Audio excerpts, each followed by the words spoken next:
C-suite, and I'm here today to discuss artists and mental health, how to stay sane in an insane world, because this world's crazy.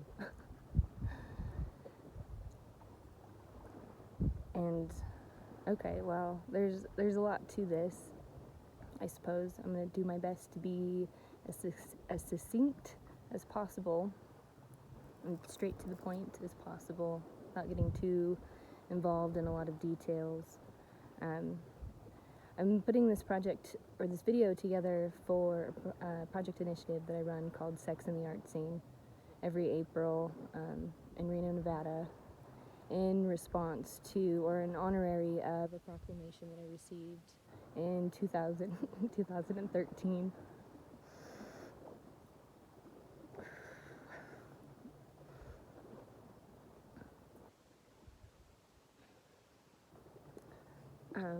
Washoe County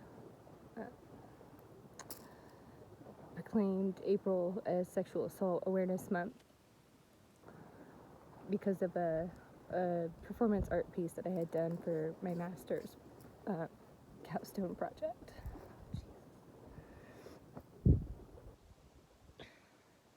I really didn't think I'd cry this early on. It just started.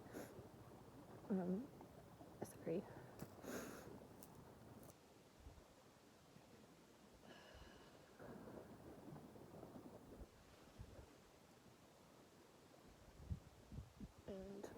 Well, okay, so my master's is in transformative leadership from the California Institute of Integral Studies out of San Francisco. My bachelor's is in psychology with a minor in art, and I spent some time in North Hollywood in art school studying media arts, animation, graphic design. Got an amazing internship curating a fantastic art gallery. Had some pretty other just amazing opportunities as far as the arts, modeling, that sort of thing. And I think over the years I've just been trying to find ways to synthesize my experiences in a palpable way for myself to be able to make it through life. You know, it hasn't been an easy journey, as I'm aware. Most people experience some form of difficulty in their life, some form of trauma. The process of recovering from that trauma can be quite challenging, hence this video. Currently, I'm a PhD student in transformative studies through the California Institute of Integral Studies still. I've been on a leave of absence for the last year and a half. For financial reasons, personal life reasons, things kind of coming to a head. But anyway, I put together this project, Sex in the Art Scene, 3 years ago in response to some allegations that had been made regarding a person who had been involved in this project that I did. And it got me thinking, because this is, I think maybe a year or so or right after Me Too, the Me Too movement, where women share their stories. And as far as my project went, I mean, years before Me Too, that's what I did. I got up on a soapbox and I shared my stories of abuse, of sexual assault, things that I've experienced throughout my life. It was challenging. I mean, it was cathartic. And the thing I wasn't prepared for in sharing my stories was the number of people who opened up and shared their stories with me. Young people, old people, men, women, trans. And people, I mean, I hear this a lot in a lot of the work that I do. I do intuitive readings or psychic work as well. So I hear a number of times, I've never told anybody this before, but here's this deep, dark thing that I've been holding on to for a really long time. And I wasn't prepared for that. You know, I did 7 performances and talkbacks at the end of each one, and held space for other people to share their information, and it was a bit overwhelming, to say the least. And so I think it took me a couple of years to process what had happened, and the Me Too stuff happened, and this allegation from a friend against a friend had happened. And it had hit me that the awareness stuff just doesn't seem to work. I mean, you can share the information with people, you can communicate this stuff to people, you can do things along your mental health journey that are healing and helpful and cathartic to you, but it doesn't always play out the way that you want it to, or the way that you anticipate it to. And I'm not sure that anybody is really prepared for what comes after, like the after effects of going down the journey of healing, or using art as a healing modality. And so, why do I do this project? My go-to answer is I don't know, which is a bunch of BS. Been called out on that. And I do this project because I feel like there's more conversation that needs to be had around mental health, around what sexual assault looks like, why that happens. And doing advocacy work for sexual assault has led to conversations around mental health. I mean, because when it comes to both parties, the perpetrator and that who had been perpetrated, or the person who had been perpetrated on, one person, like both of them, you know, experience mental health issues in one regard or another, either before or after. And it's just this perpetuating cycle of just awful, toxic stuff that is just perpetuated within our society and within our culture. And like, it happens so often, and I think to so many different people, that it's so easily overlooked. And there's a lot of vulnerabilities that come in sharing these stories and things like that. And so my goal with the first SITAS initiative was to create a healing space for both sides, representations of both sides, to come together in an environment to begin to have conversations on what to do now, what to do next, how to heal these things, what are the repercussions of both sides. And all in all, you know, I think it played out well. We had conversations and discussions and a demonstration around consent and boundaries. There was a 3-panel discussion that was live. We had a couple of psychologists streamed in from California.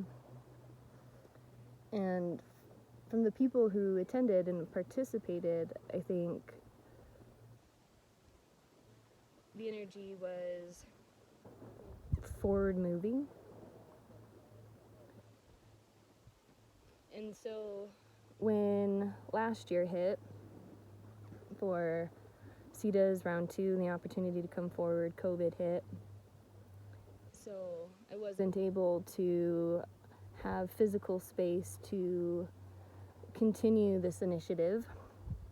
And so I held space and I meditated on it, and on why I do this, and how to move forward, and how to deal with my own shit so that I can be present and continue to do this work.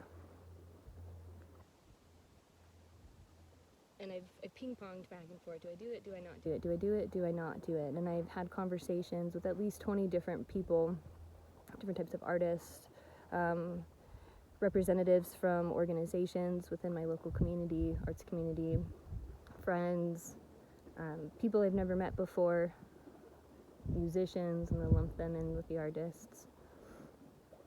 far as like how to move forward with this project, what do people need to know? And I think when it comes to having conversations about sexual assault awareness and creating protocols and things, we're not there yet. And with COVID, I think it's exacerbated a lot of these issues that we have around sexual assault. I mean, the rates of domestic violence have skyrocketed in the last year. The rates of depression, suicide, anxiety, all of that's all skyrocketed in the last year as well. And I sat back, watched, took it all in, and thought a lot about how most of my life had prepared me for this. Going into quarantine wasn't really a shock. I had put myself into a self-isolation, self-quarantine type thing for the last 3.5 years or so, to focus on me, to focus on my goals, to find myself again. Because I've noticed a pattern within myself where there's so much that I want to do to help people, and especially in relationships, I tend to give everything I have to the point where I lose myself or an aspect of myself. In learning how to recover that sense of self, at this stage in my life, it's kind of beautiful.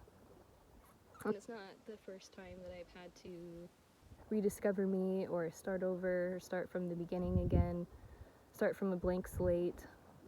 It's happened a number of times, at least 3, maybe 4.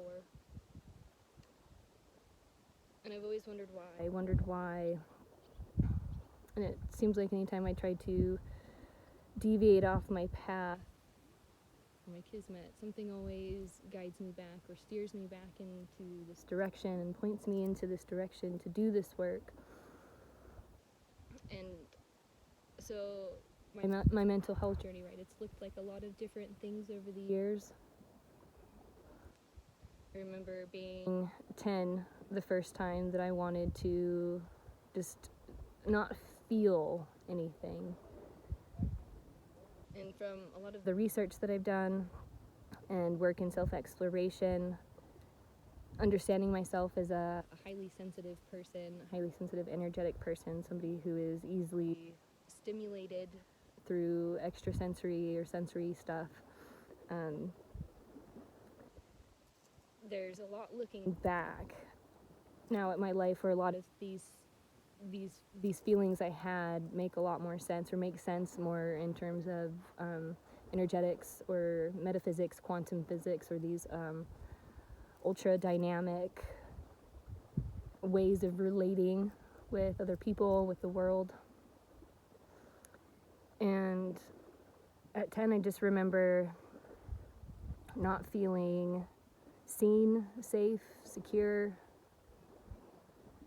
And it's the first time in my life that my physical boundaries had been crossed and would continue to be crossed and challenged and pushed for, several years. Even now, even still, it seems like the stronger I get with my boundaries, or the more clear and firm I get with my boundaries, there's still somebody or some, or groups of people or something that feel entitled to challenge that boundary, or feel some sort of need to push against that boundary.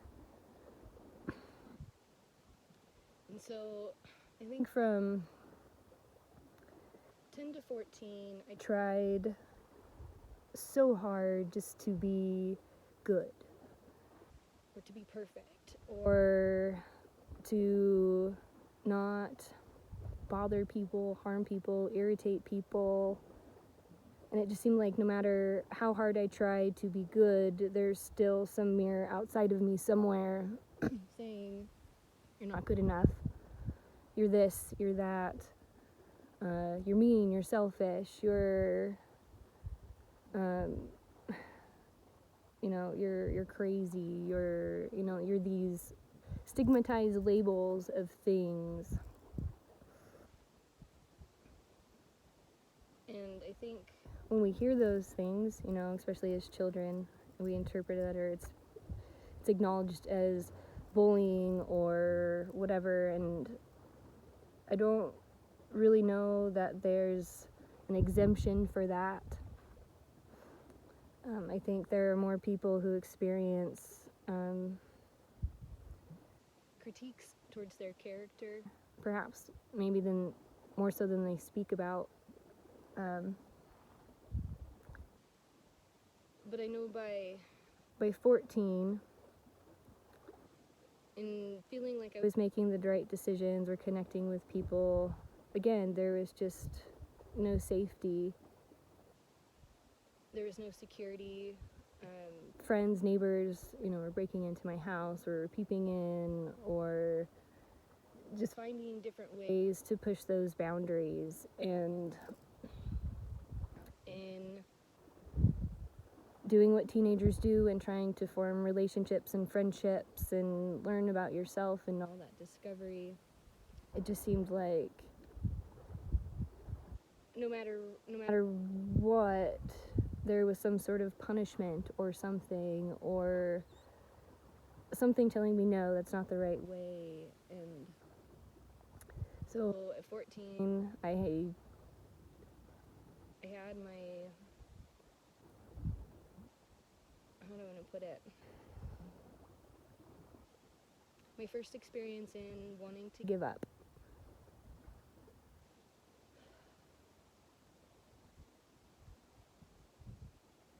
14 is so young. This is 20 years ago now. And it didn't work. I was being shown and told and guided through the spiritual connections that it's not in my control. It's not something that I get to choose. Life is something, I think, from that point on that I really began to, how do I want to put it? Explore the values, find the meaning.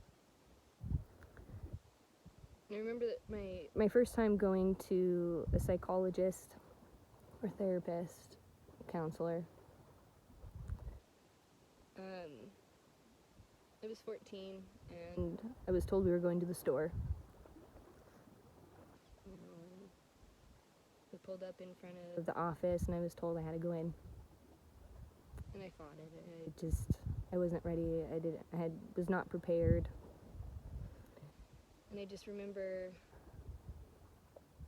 I don't know if I was by myself going in, but I remember going in by myself and filling out paperwork, and in the contract that I had signed, or in their paperwork, there was like a minimum of 6 times you were required to talk to the professional before you could not talk to him anymore, whatever that was about. And after my 3rd session with this woman, she told me that it just seemed like I needed to vent, and I didn't have to go back if I didn't want to. And I think at first I was a little frustrated. Like, what do you mean I just needed to vent, lady?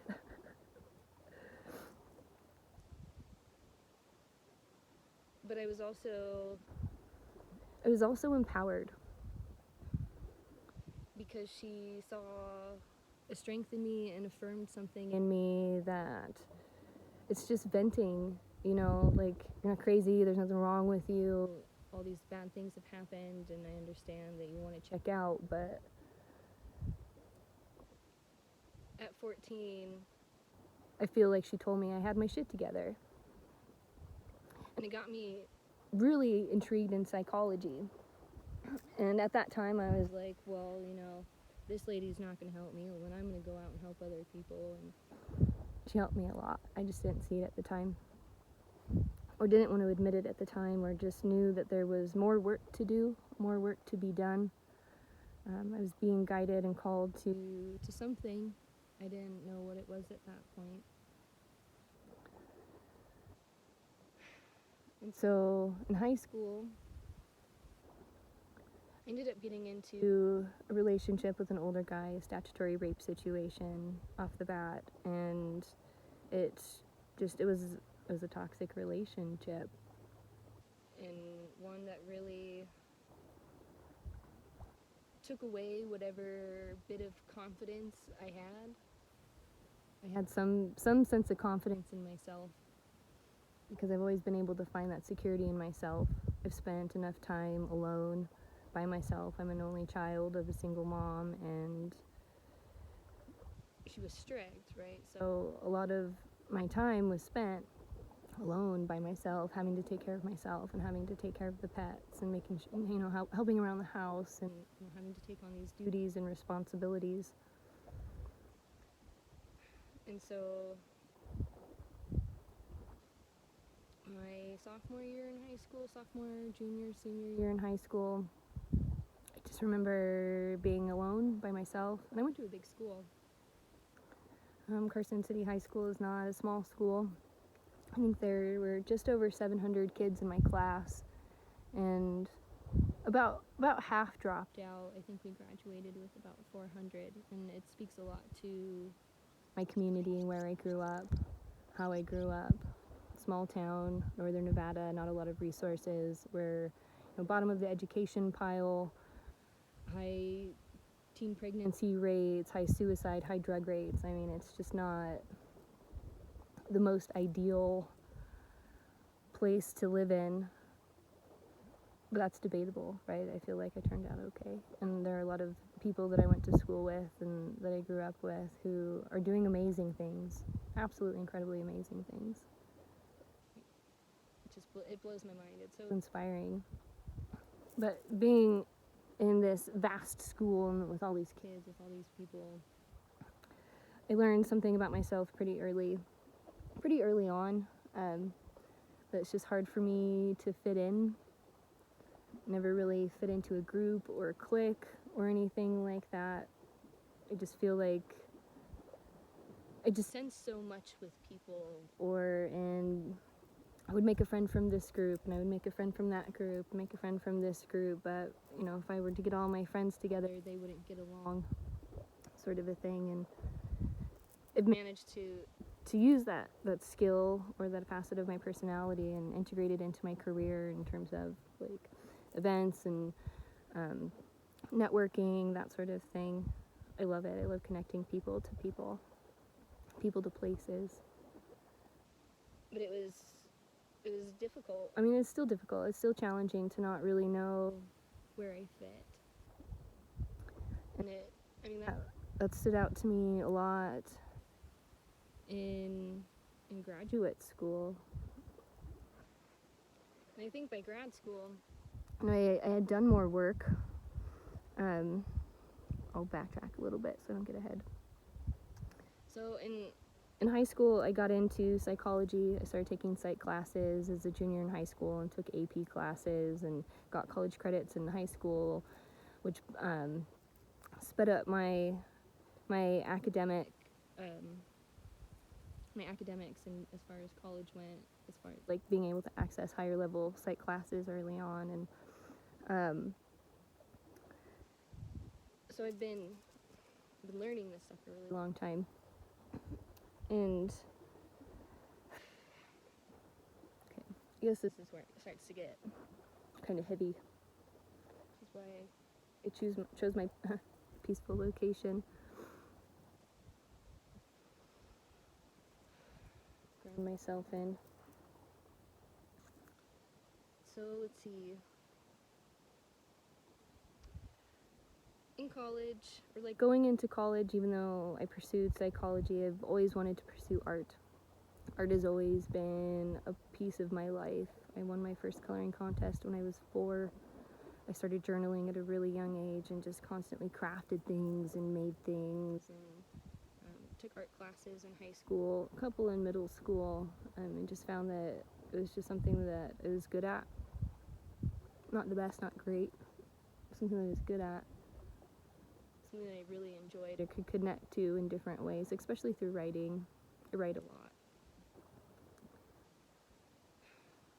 And I think in studying some psychology and going through these, sure, there's the stigmas around psychologists or around psychology students, right, where you go into psychology to help heal yourself or whatever. There's some truth in that. There's a lot of truth in that. That's not the only reason. I'm just fascinated in people's problems, the psyche, the way the brain works.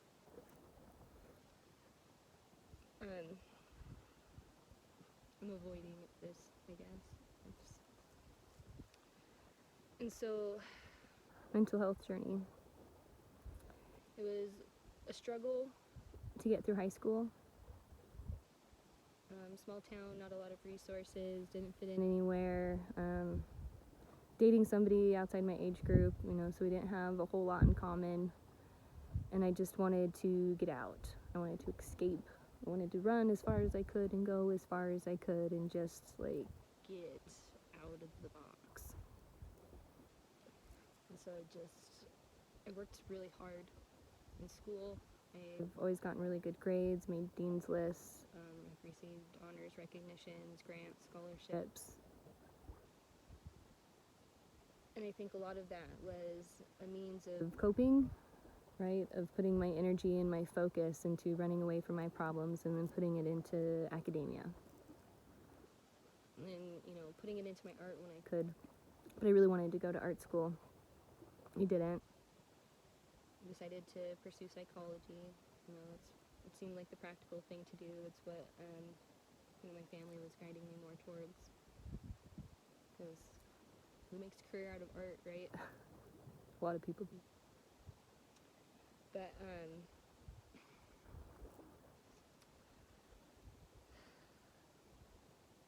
the first few years of college were pretty intense. I just remember go all the time. School full time, working 2 up to 3 jobs at a time. I think for several years there I was running on 4 hours of sleep most nights and work hard, play hard. Experimented a little bit when it came to drugs and alcohol, but not much. I just found that anytime I started venturing in that direction, things just got dark and scary, and it's not the way to go in any shape, means, or form. And growing up where I have, I've just seen so many people destroy their lives and take their lives and take other people's lives that it's just not worth it. It's not worth the risks. It's not worth the damage that it does to your body, to your brain, to your hormone systems. There's just... And I knew this. And I still pushed my limits. But I was, by that time, I was single, got out of this really bad relationship, and I was in college and doing my own thing, and, starting to put energy into art and wanting to turn that into business, and then met a guy, fell in love right off the bat. I mean, we were inseparable, and I just feel like relationship-wise, everything that I knew up to that point was just so awful and shitty and scary, and all of a sudden here's this beautiful person that entered my life, and I felt safe and secure. I felt seen and heard, until just something incredibly tragic happened.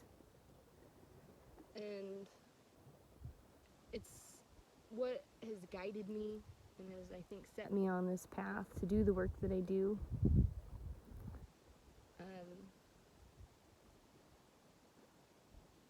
And it was a situation that really made me believe in the darker forces at play, demons, evil intentions, energetics. I mean, just something much more primal, perhaps on an energy level, than I was really aware of before. It just made the odd psychic and intuitive stuff feel very real. I mean, it just made everything in my life make sense.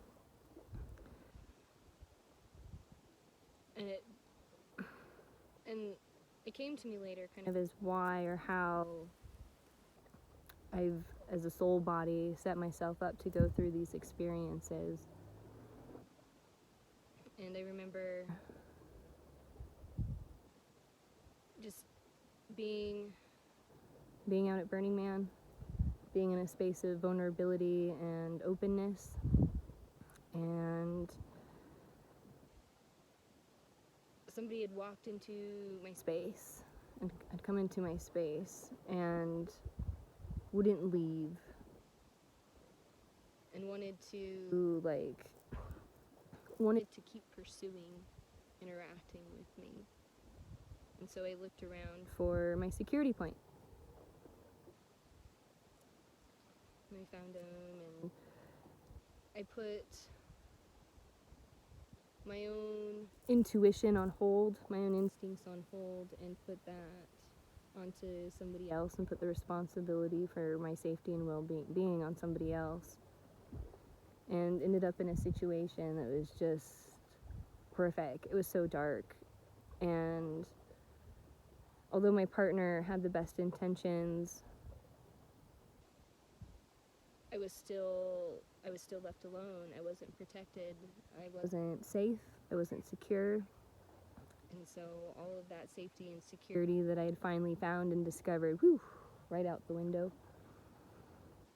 And then, I mean, around that, just so many other things had happened. I had left a job, a client passed away a week later. I had to sell my car. All 3 of my dogs ended up getting put down within 6 months. I mean, it's just like one thing after another. Just every loss, every violation, I mean, all at once.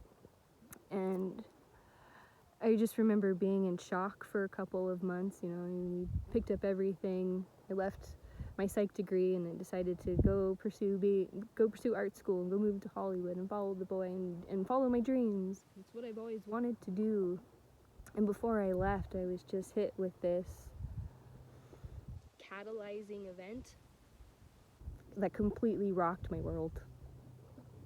And I feel like I had been able to withstand some pretty intense stuff up to that point, and I had been able to overcome some transgressions and things, and had withstood things that, I mean, even now I'm just shocked that I'm fine. Like, I'm fine, I'm okay. Like, okay. I think when we trust in Source and that connection, and we trust that divine guidance and know that we're supported, amazing miracles can come out of these dark situations. And I remember this really being the catalyzing event that really opened up my mental health journey.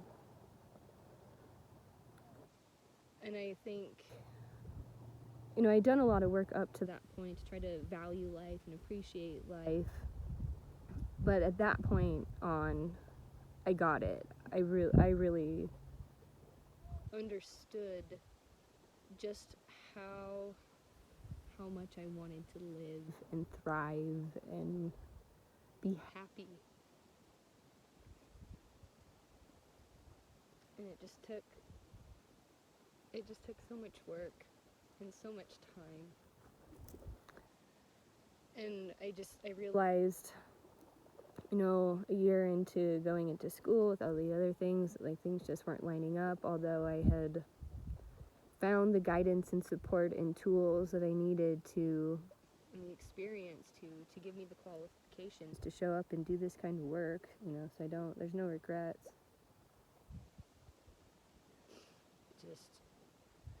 I try my best not to carry the guilt or just, but I recognized that I needed to do this on my own, and into the relationship, because I just knew, I feel like here's somebody who probably would have sacrificed so much just to hold me through this, and here's somebody who held me through some of my darkest hours, being dissociated, trying to re-enter my body, and just having to go through all that, and I think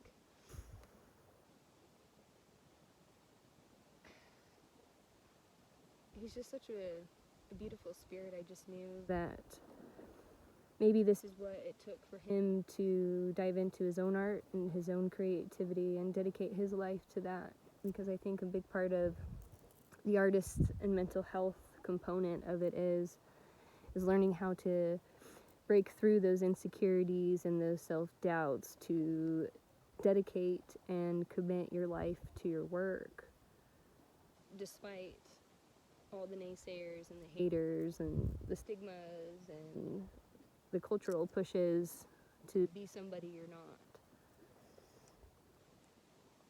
And so, this was 10 years ago, and to see us both still doing art, we made huge sacrifices in that. Makes my heart happy. But I knew going through this journey and going through healing art stuff, I had talked to a school counselor while I was in art school, and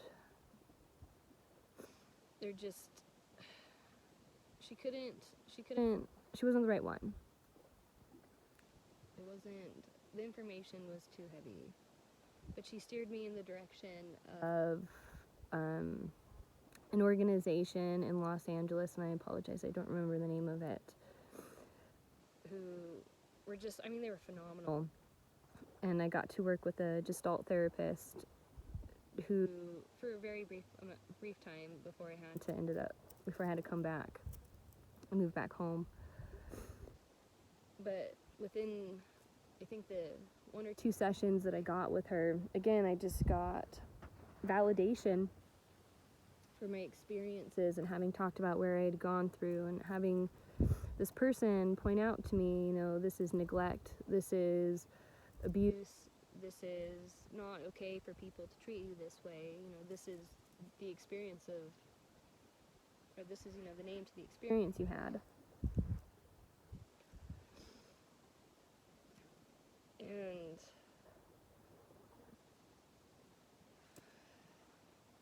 I wish I could have worked with that lady a little bit longer, but she steered me in the right direction and then set me kind of on par to where I needed to be when I got back to Reno to finish my psych degree. And the first counselor that I worked with through the university just wasn't compatible.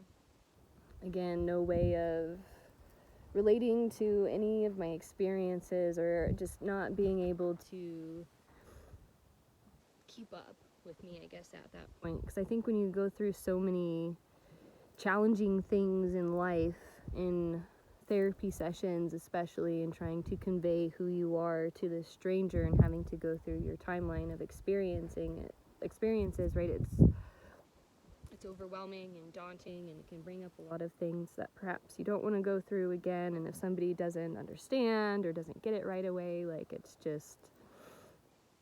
not worth it. So in expressing my discontents to the counseling department, and talking to them about my experiences and what I had gone through, and how interacting with psychologists to this point had been, I was connected with the head of the department, who's an exercise and sports psychologist, who, again, just absolutely changed my life in so many amazing ways. And after this, in working with him, I went through 2 rounds of dialectic behavior therapy, or DBT. It's something that's used to help reprogram the way your internal dialogue works, and there's a lot of great skill sets in there to get you out of the patterns of I suck and I hate myself into the realm of unconditional love and acceptance for who you are and what you've gone through, and being able to have healthy conversations, internal dialogue. I recommend it. In these sessions with him, we came to the realizations just through talk therapy that I was having psychosomatic nosebleeds in response to the anxieties coming up from what I had gone through. And that was a big aha for me, and something that really stands out, like the psychosomatic part, and how our emotions, our mind, our psyche feeds into or projects itself out through the body, right? How physical illness is created through the mind. And one of my first big intrigues into works in consciousness, which is where my research is in now. And it was tough getting out of school and having to end the relationship with that person. But again, I felt like I had a sense of security back, and I had a sense of self back, and I could begin to navigate things. And at the same time, I had been introduced to the more metaphysical tools. I got into Kundalini yoga, which on a physical and spiritual level, aside from the mental, helped me move through some things rather quickly and accelerated a lot of my healing and a lot of my growth, and moved a lot of things through, and I experienced a lot of viscerally interesting things that had happened through breath work and through working through the body and understanding the meridians and energy channels, and it just blew open my capacity to perceive things in a much more energetic way. It was a bit intense, and nobody really prepared me for how activating Kundalini can be when you go into it. And if you've gone through some intense traumatic experiences and you dive into a regular Kundalini practice, there's a lot that will surface. There's a lot of that serpentine, ancient energy that will begin to unwind itself, and you begin to connect to yourself in ways that you otherwise can't imagine. At the same time, I got connected to a cranial sacral therapist and soul memory worker. And she, again, just completely blew the lid off of any boundaries that I had when it came to what mental health healing and creative practice could look like. And the information that she was able to tap into with me, again, was very affirming and confirming in so many different ways. And here's a woman who had told me that I had something like 400 and some odd entities attached onto my being, and no wonder I was having a difficult time discerning who I was. And that was a bit of a shock. I was like, whoa, okay. It's a little far out there, but it definitely helps to make sense of feeling all of the feelings and all of the things that I've been picking up on, and all of a sudden, the guides kind of check in, and memories and images and pictures come forward, and all of a sudden there's a resolution. It was pretty powerful. And then I learned within cranial sacral work as well, she was able to find where I had received a concussion from a ladder falling on my head, and about the same time as all this other stuff. And so I began to understand how a lot of my emotional stuff was played out because of head trauma, because of entity attachments, because of energetic things being misaligned, having a misunderstanding of how life works, the human experience works, or a limited understanding. And so from there, I got connected to somebody who did a life purpose reading on me, where they go into exploring your numerology and your name basis and how it relates to elements within the tarot and so on and so forth, as tarot relates to different archetypes of the human experience, more so than connected to more of the demonic forces. I know there's a lot of how do I want to put it, insecurities, checks and balances when it comes to doing divination. But anyway, through this life purpose reading, here's somebody, again, in a 2.5 hour long session, confirming to me and telling to me my life purpose is art. My life's purpose is to make art. It's like, okay, well, I think I managed to navigate that so much as I perceive every step and every breath as a means of creating myself, of creating life. Life is an art piece that resonates. But embracing the artist, right? The artist within, and being able to embrace the security and that expression and how that is given out to others has been, again, very challenging. It's kind of come in waves. And let's see, what else happened through there? Got introduced to acupuncture, being able to move energy channels, and acupuncture has just done wonders. I love acupuncture. I'm not a big fan of massage and people touching me. I'm not a big fan of Reiki and people coming in and like moving around my energy and things like that. But I can handle minimal invasive energy that allows my body to heal itself. It's acupuncture I really enjoy. Let's see. What other tools? There's so many.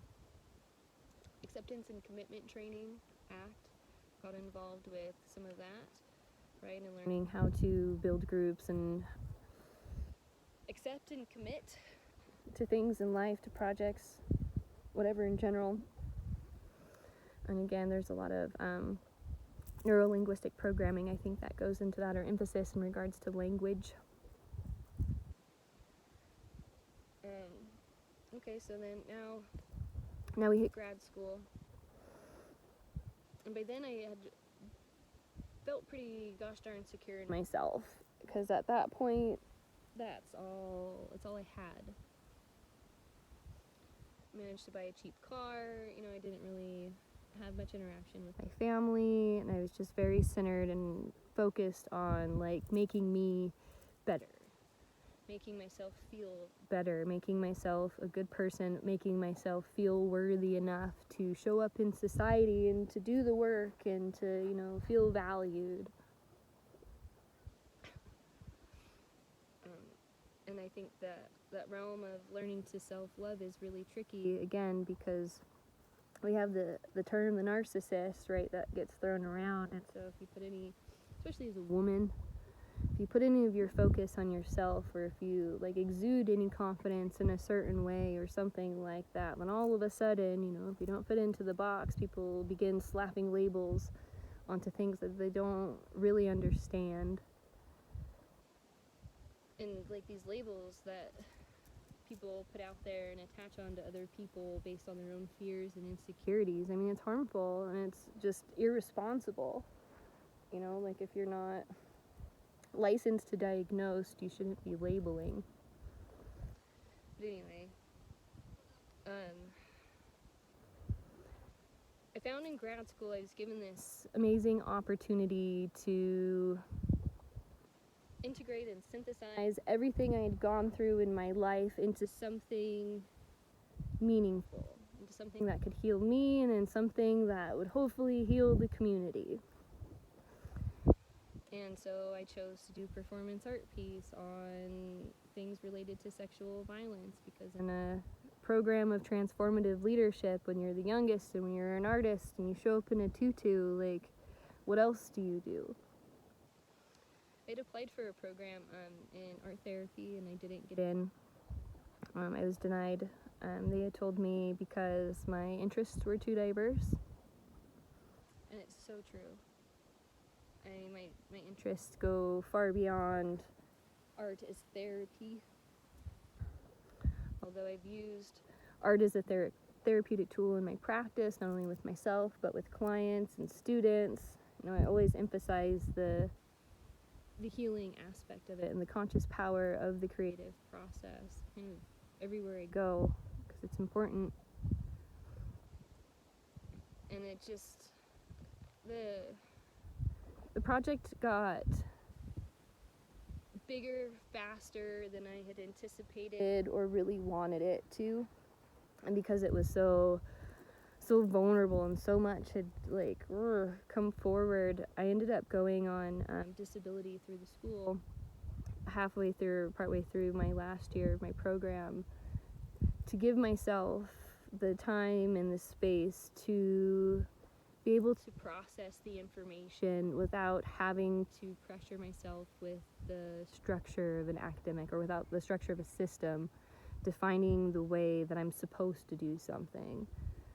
I was listening to myself and to my body, and through my program and my cohort, I just found an amazingly supportive group of people that come from such diverse backgrounds with so many amazing experiences that it just felt like I had found my tribe and my people, and I felt like I could be all the weird things that I had wanted to be. It was a little challenging at first, right? Like, showing up as an artist in a group of academics, you don't really fit in there either. I remember one woman in my cohort through one of our projects. I'd come into class and I was sitting there in a tutu, and here's a woman who comes from a place of distinction, right, and of class where suit and tie is more conducive than a tutu in the realm of academic stuff, right? It's not the first time I had gone to school like that. My battery's running a little low, so I'm gonna try to gear this all up, right? But I mean, through the art and using the art as a means to heal myself along this journey, I also found other amazing tools. Emotional freedom technique, using tapping, triggering the body, right, to get everything in alignment. That one has been really helpful. Psych K was amazing. I mean, here's a way of using muscle response testing to access the subconscious, to get confirmation going on within the body, to get immediate resolve. These are quicker tools that we can use to shortcut our ways around to get to these points of elevated health or of wellness, right, and feeling better. And on occasion, I'll reach out and check in with a counselor again if I get to the point where I need it, or if I feel like that part of it's there. But, I mean, all in all, looking back at my mental health journey, I just think that there's so much more resilience within me that I feel that is just there, that is a part of me than I really acknowledge. And I think in putting so much of my mental health stuff or using art as a means to heal the monkey chatter and to make sense of the whatevers, right?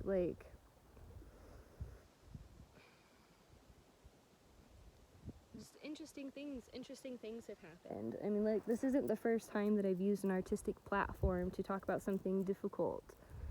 And I think in talking about a lot of these things now, I mean, it's not as difficult as I thought it would be. And I think there's just certain ways that I perceive and I interact with the world based on my experiences that aren't quite normal, that have been labeled or judged, right, as being something other than what it is. And I just find that in not speaking to who I am and sharing these aspects of mental health and whatever, like, people get the wrong idea and people get the wrong impression. And throughout my mental health journey and going through all of these, I've received, I guess, like three diagnoses. Anxiety, depression. Those seem fairly standard across the board. I think most people experience those things from a number of different levels. And PTSD, post-traumatic stress disorder from rape trauma. And PTSD is something that can be healed and can be recovered. It's not something full-on limiting for the rest of your life. I mean, there's tools and means of, like, overcoming these sort of things. And through my traumatic experience, I understand it now as an initiation, right, into something more shamanic, into these shamanic practices, right, because I'm going through the journey and understanding what my life's purpose is. If we look to the astrology, the first part of my life's journey has been to experience the dark night of the soul, right, to go through dark, awful, horrific experiences, to be born again and find some way to transmute the energy or to transform, hence the transformative studies, right? I can still do art, but from a much more conceptual space, right? So my focus has been in cultivating consciousness in co-creative communities, looking at how consciousness and creativity go into playing into radical self-healing and self-transformations, and how we can use creative practices and ideologies to rebuild things and to start things new and to start things fresh. And I'm just learning that whatever it is about me, the alignment of the stars, I just have the ability and the capacity to hold space for really heavy stuff, not only for myself but for others. And if it were just me holding space for my own stuff, not a big deal, but when I go out into the world and I share who I am and what I've gone through, I've just been met with this, like, or these just shock and awe factors from some people. Not all, you know, there are people who are like-minded and who can see the bigger pictures. But I think all in all, like, when it comes to understanding the mental health journey, a big part of that has been understanding who I am as a person. One of my biggest mantras right now is stay in your lane. What is your authority? What is your container? What do you know? I know a heck of a lot about psychology and behavioral stuff. I know a heck of a lot about art and the creative process. I know a heck of a lot about going through some really dark, crappy things and having to come out on top. You know, like, there's nothing special. I am what I am. If it's into personality profilings or whatever, Enneagram, I'm an ENFP. I was an INFJ for the longest time, but after going through transformative leadership, I test INFP. My Myers-Briggs, my Enneagram, I'm a 4, wing a 5. I'm a Taurus on the cusp of Gemini. I've got a Libra rising. I have a Pisces moon. Some of my other placements are kind of interesting as well. In the realm of Kundalini from the 3HO organization, I was named a Simranjit, one who can overcome anything through meditation. What else is in there? Who am I as a person, right? How to describe me. I'm complicated and complex. I think if there's any, like, real struggle that I've had with my mental health journey, it's just a means of how to form relationships. Lasting relationships, long-lasting relationships, right? And how to get into friendships, because I have a tendency to either trust too much or not trust enough. And I've definitely been in situations where I've shared too much and I've given too much and I've been taken advantage of and betrayed, and I've had things stolen from me and taken, and I've had people threaten me and harm me, and just, like, the amount of shit that I've had to hear on one side. I thought about reading a list of the things that have been said to me. I might do that in a future video. I think talking more about mental health is important. You know, and then on the other hand, I've gotten a lot of admiration, and I've gotten a lot of positive reinforcement, and I've gotten a lot of praise and a lot of thank yous, and so it's difficult to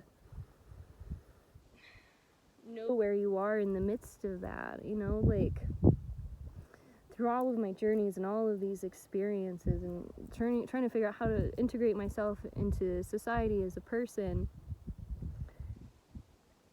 The only way we can help other people is to help and heal ourselves, right? Like, how are we going to show up and do the work and integrate with other people if we can't first heal ourselves? How are we going to love another person if you can't love yourself? You know? It's taken me a really, really, really long time to learn how to love myself, how to accept myself, how to appreciate myself and my life experiences, to not judge myself despite what everyone else thinks. You know, I hear it all. Like, I hear it all the time too, like, especially in regards to weight. Like, I can't tell you how many times I've been told that I need to eat a cheeseburger. I have a hyperthyroid, if that helps.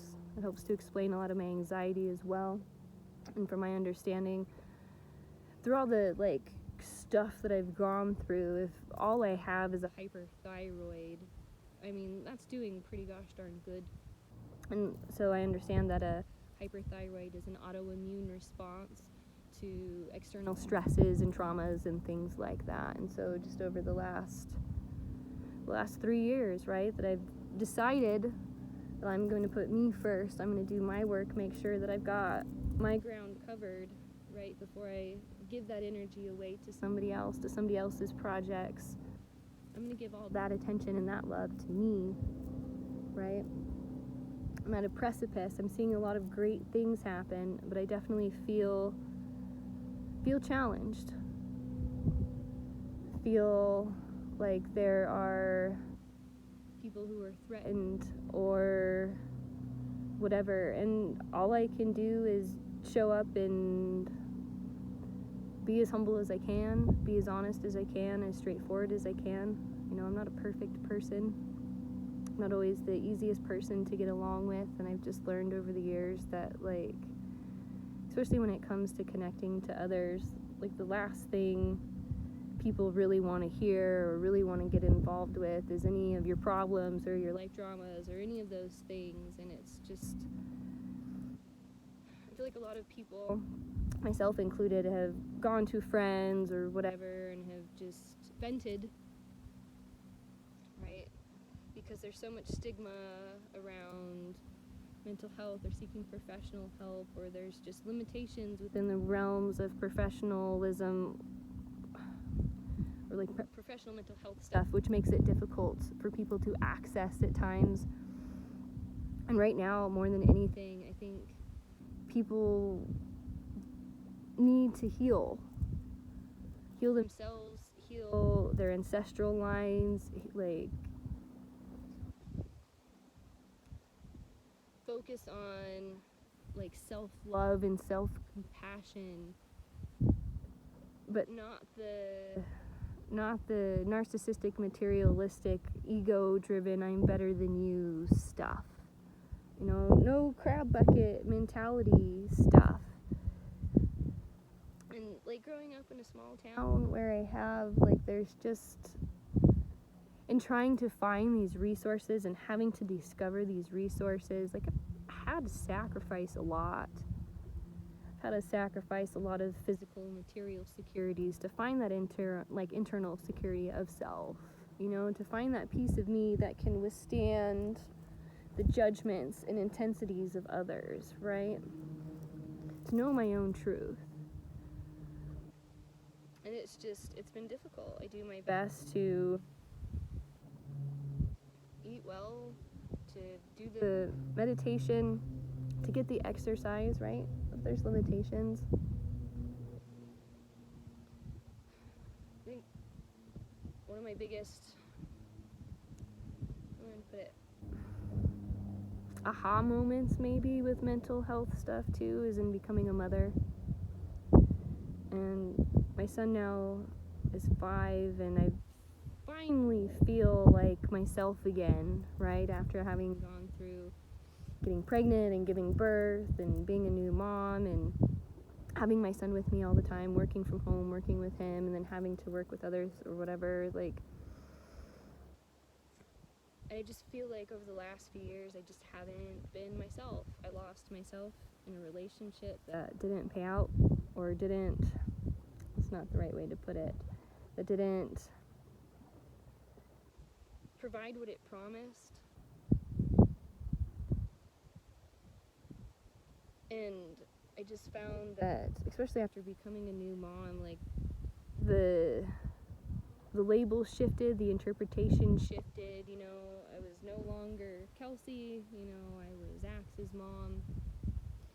My things were just kind of dismissed, or all of a sudden I just fit into, like, these certain roles, or because I didn't fit into a traditional role of what a woman should do in regards to this, like, it just created issues. And more than anything, like, I just needed sleep. I needed sleep, and I needed food, and I didn't get it, you know, not the way that I needed it, or not the way that I was asking for it. And I don't know, I'd really like to have another kid one day.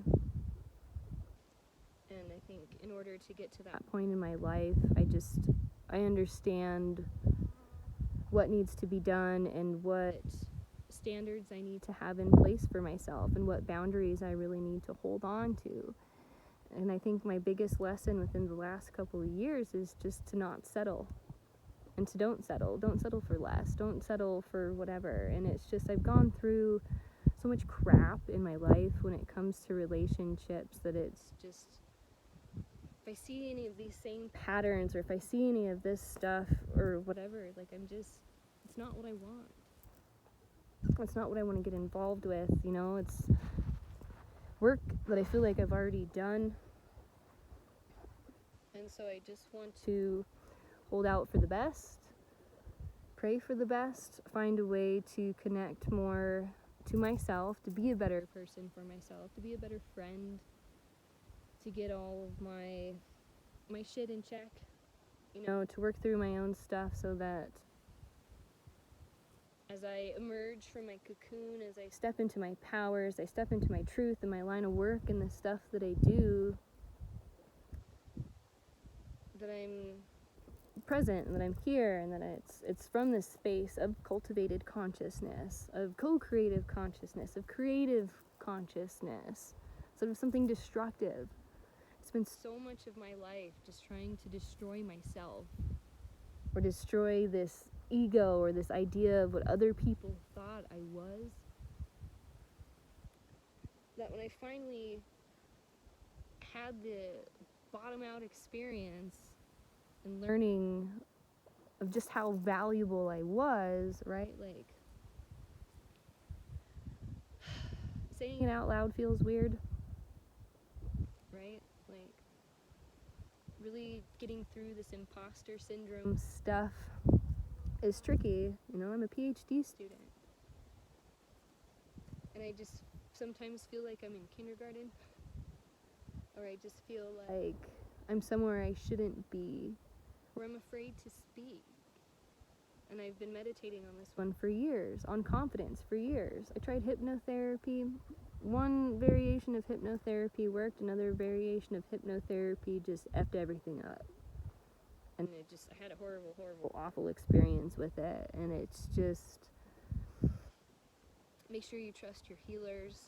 Make sure you trust the people you go to for help. I mean, the biggest part of why you gotta help yourself is because I've learned so many times along this journey when I've needed help, and I've reached out for help, and I finally found that brave piece of me that was like, okay, somebody help me over here, I need it, right? People who are like, I'll be there for you anytime you need something. If you just need somewhere to sleep, give me a call, right? They were never there. You know, and I've gone to people for help and assistance, and they just didn't help, or they made things worse, or they just made me realize that, like, if I'm going to do this, I have to do this on my own.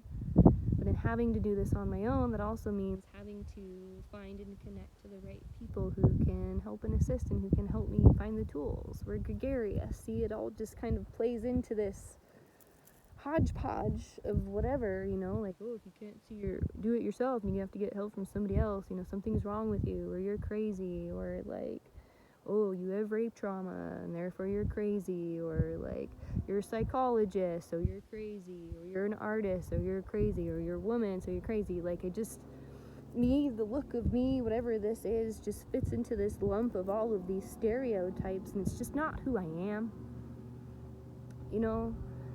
and I think it's the bane of my mental health, of always being told that I should be somebody different, or that I'm not who I think I am, or my favorite line ever, everything you think and believe is complete fabrication. Like, who are these people? Who are these people that are telling you these things in your life? Why do you give these people so much power over who you are? I do the best that I can to not interfere or step on or whatever, or harm people. I'm human. Stupid shit comes out of my mouth sometimes, or I don't think, or social cues are tricky. Different cultures seem tricky, or, I really have to get clear on when I'm being passive aggressive and when I'm not addressing the things that are bothering me. Because if somebody says something that bothers me, not a big deal, right? And then I chew on it, and I chew on it later. So like throat chakra stuff has been a big big part of my meditation. Communication has been a big part of my meditation. How do I communicate who I am? Why am I so afraid to speak my truth at this point in my life? When I was younger, when I was a teenager, it wasn't hard to speak my truth. It just seemed like the more that I began to speak my truth and show myself and do the things, right? Like, the harder some of the attacks came. And then the higher things are elevated on another. You gotta find a balance. I don't know. Artists and mental health are tricky. There's a lot of stigmas there, but there's a lot of tools. You can use art as a means to heal yourself, right? But that artistic process can also take you down another channel in another direction. There's so much to talk about here. But I'm on a time frame, so I feel like I have to cut this session off here, and I don't know, continue this in another way, or continue this in some form or another. And so I'll put some thought into that. If you want to find out more about me or who I am, you can go to my website, kelseysweet.com. I have my art portfolios, how to contact me for intuitive work, some connections in some of my research. I have a radio show with my wonderful, amazing co-host, Bridget Lynn Dolgoff, osteopath and shaman, amazing coach and guide and support of mine. We're carrying stones and digging holes to cultivate consciousness every Saturday evening on Revolution Radio, freedomslips.com. You can find me on Facebook. You can find me out there in the world through SITAS projects. I don't know if I'm going to be able to afford to finish my doctorate or not, because lawyer fees and custody stuff and like other just like life things. Some of it might be manifestation. I don't know. In human design stuff, I'm a manifester, so who knows what will come through this. I hope the highest and best of all and for all. I don't know if people were expecting certain things out of this or whatever, and I feel like I'm going to continue this SITAS initiative and the sex and the art scene thing, and keep following it to see where this takes me, to see where this journey goes. Because I have a lot of support on one hand, and amazing people who have just helped to guide me and give me the information and to give me the esteem to be able to show up and to do this. And I've also had the people who have threatened me and who have threatened my security over talking about this kind of stuff, and I don't really understand why, other than they're afraid something's going to come out, or there's an insecurity, or something might be exposed or whatever. That's not my job. That's not what I'm here for. I'm here for healing art. I'm here for art and consciousness. I'm here for growth and development. And I'm here to assist people through their mental health journeys and through these radical transformations and difficulties, because right now people need it more so than ever. And if there's any confirmation as to why I am where I am at this point in my life, it's to show up and to be able to do this work. It's to show up and to do the practice. And whatever that looks like, however that's going to develop, I'm leaving it to the guides and the structures, letting it all unfold, opening myself up to new opportunities for business expansion and growth and development, trying to get my Human Academy project launched and courses and classes into this stuff, and one day at a time. And I think my advice and my last little tidbit of information is it always can get better. Nothing is ever absolute and complete, and there have just been so many incredible, amazing people who have overcome some of the most difficult things in life.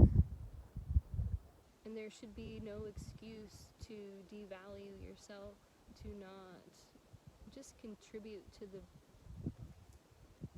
breath of life.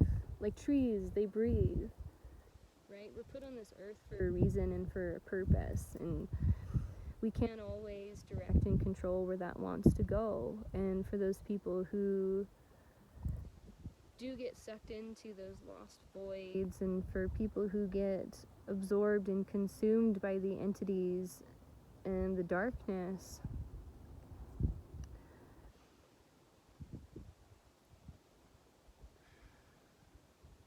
all we can do is grieve and pray and try to do better and better and better, knowing that whatever seeds we plant today will produce forests thousands of years from now. I don't know, it's small details and it's small tidbits, and I'm always here to help.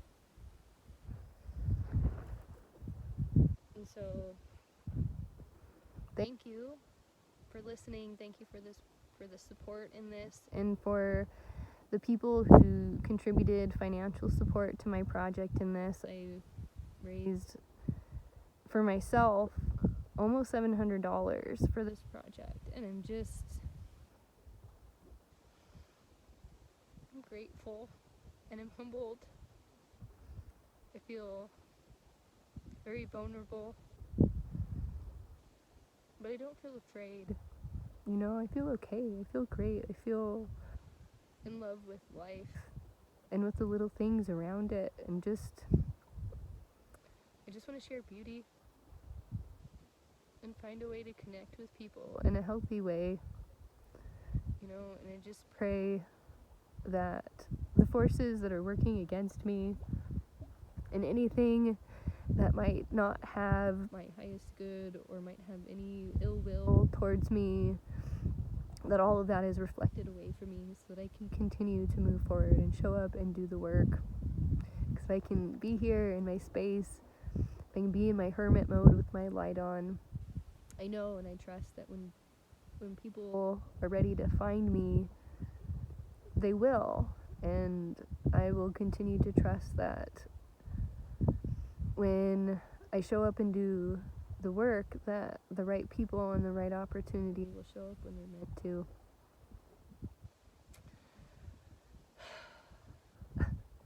Blessings and peace. And I guess before I'll go, leave you with a few minutes of the beach, because this is one of my favorite healing places to be. I'm out at Pyramid Lake. It's a beautiful day. The pelicans have been flying. The breeze has been blowing. I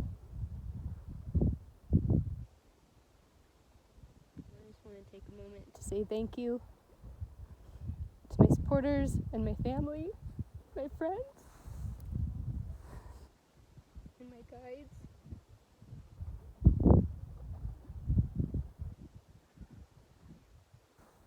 as much as I feel alone, I know I'm not here on my own.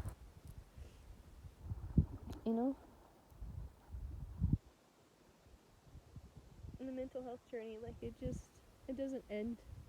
It just goes and goes, and we grow and we grow, and we glow and we glow.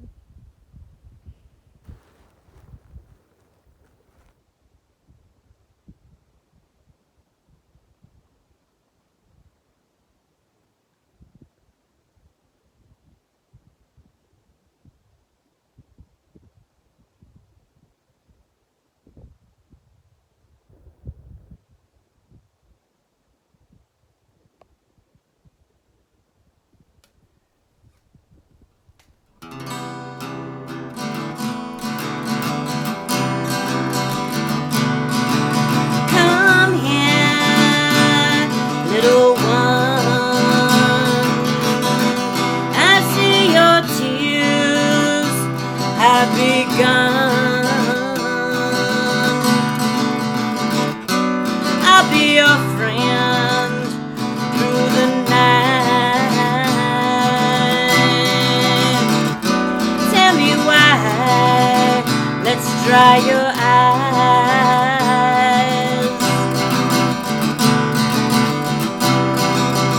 There is love, it is real. One door closes, another door opening.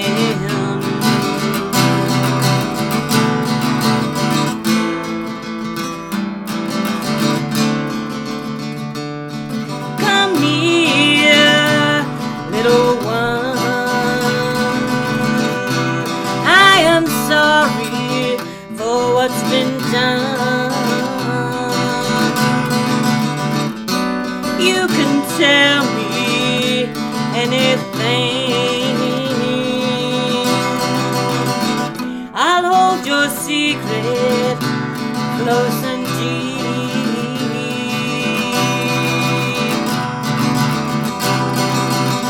If that monster comes alive, let's turn him into a butterfly.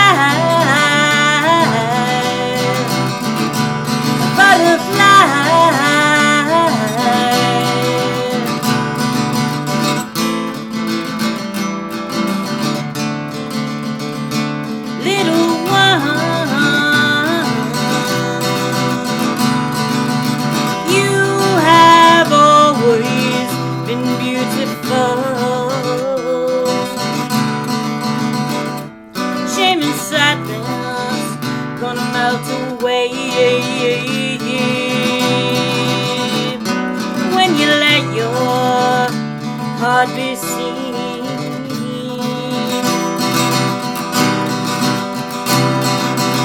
You are safe now, you are free. Remember, love is everything. Love is everything. Keep some things, let some fly. The bluebird of happiness you will find.